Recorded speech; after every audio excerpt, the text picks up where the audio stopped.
જય માતાજી। આ ચાતુર્માસના 4 મહિનામાં 3 જગ્યાએ દીવો જરૂરથી કરવો જોઈએ।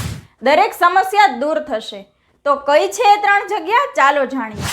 આ 3 જગ્યાએ દીવો કરવાથી કામમાં આવતા અવરોધો દૂર થાય છે, ઘરમાં લક્ષ્મીજીનો વાસ થાય છે, ખરાબ નજર દૂર રહે છે અને નકારાત્મક ઉર્જા તમારા સુધી પહોંચી નથી શકતી।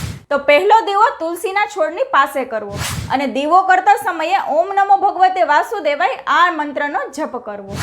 બીજો દીવો ઘરના મુખ્ય દરવાજા પર કરવો, તેનાથી નકારાત્મક ઉર્જાઓ દૂર રહેશે। અને ત્રીજો દીવો ઘરના રસોડામાં અથવા તો ઘરના મંદિરમાં કરવો।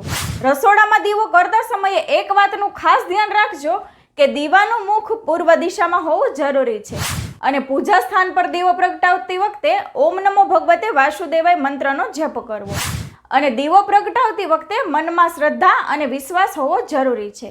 તો કરો આ 3 ઉપાય આ ચાતુર્માસમાં, તેનાથી તમારા અટકતા કાર્યમાં સુધારો થતો જણાશે।